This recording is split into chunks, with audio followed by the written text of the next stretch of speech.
Here is a Eastern box fan. The information for this fan are on the bottom. And I put them on the bottom because I don't want to scratch this fan up more than what it has. But I put some photographs in so you guys can see the information for this fan. So I got this fan at a garage sale. I paid $12 for it, which in my opinion is a fair bit of money for a garage sale item, but I paid it anyway because I've been looking for a D-blade box fan for quite some time now, and I'm finally happy to finally have owned one. So this is the front. The side. I've noticed that a lot of these box fans, they have these holes in them.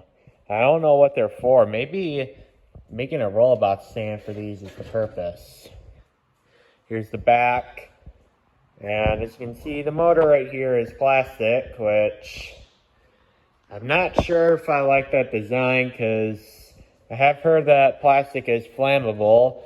And if something were to go on with the motor, and the motor could catch on fire. So I really don't like that design, but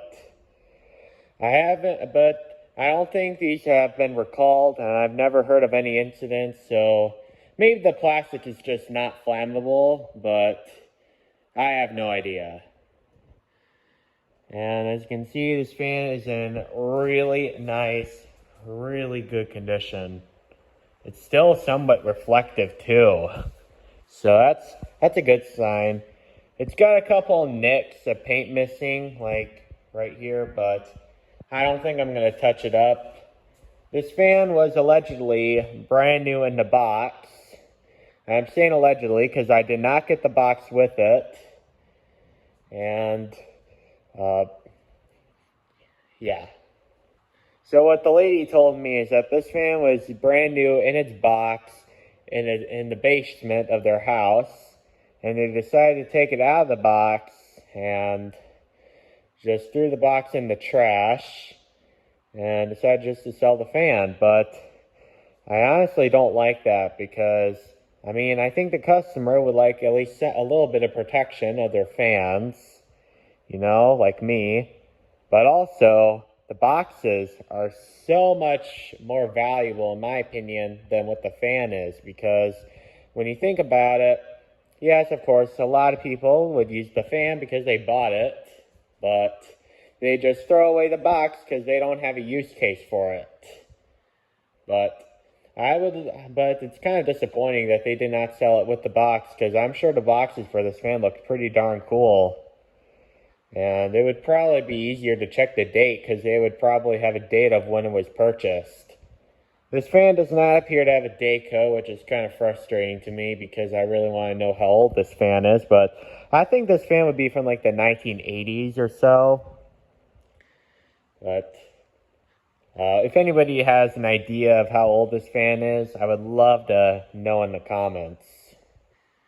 And it still has the original cord, and that's another reason why I think it's from the 1980s, because it's non-polarized. And I'm not making this up, because I can flip it the other way.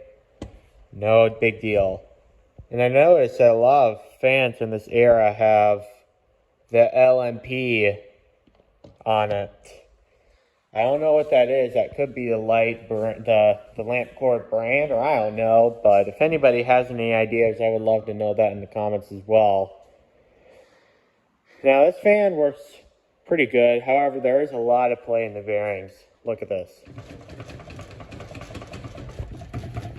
Yeah, there's a lot of play in the bearings. So I don't know if it was a manufacturing defect or what. Maybe it was just a factory thing. I don't know. But I don't know what's up with the play, but surprisingly, this fan does actually work pretty good, even though the bearings have a good amount of play to them. But let's start off with low.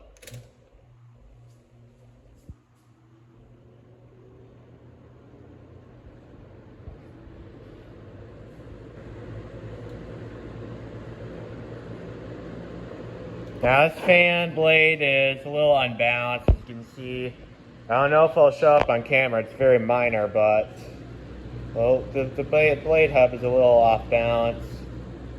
And even a little off balance, as you can see, the fan is shaky in a little bit.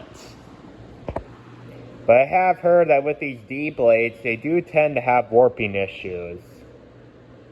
Now, I don't know what is with all the warping, because I think this fan was stored in a relatively good environment. I understand if it was a heat thing, but I don't think it's a sun exposure, because this fan was brand new in the box and the blade is a little warped.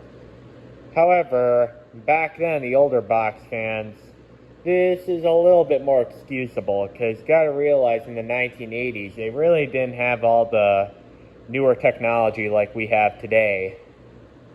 So it's hard to get upset over a box fan with a off-balance blade at the time. It's medium. I have found that on the startups, the medium and high, well, I don't know about high, but definitely medium, the motor buzzes a little bit. But when the fan is going, it's not really noticeable, because the noise from the blades would probably outsound the buzzing from the motor. And it's really pushing out some air. These shaded pole motors for these box fans were really quite powerful. Now high. This would be full power, and this fan does pull about 2.2 amps, which I know a lot of people are like, well, that's really inefficient. Well, to be honest, I'm not really an efficiency crazed person. If the unit runs and it does so reliably and it does so well, it can eat up as much power as it wants. But you gotta realize that the newer box fans of the style have a PSC motor that doesn't sacrifice performance. But I do kind of like the shaded pole motors better because of the whine they produce, and it helps you fall asleep.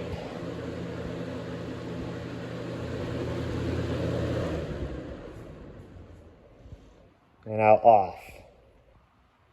And I don't know what the whole purpose of the hub is. I think it's original because it does look pretty clean, but I wonder if that's oil port for oiling, because even back in the 80s, stuff was still relatively serviceable. Like, probably you could stick a zoom spout straw through that hole into the bearings and it would oil it. And on the back, you could just oil it right at the shaft. So the oiling for this fan is actually quite simple.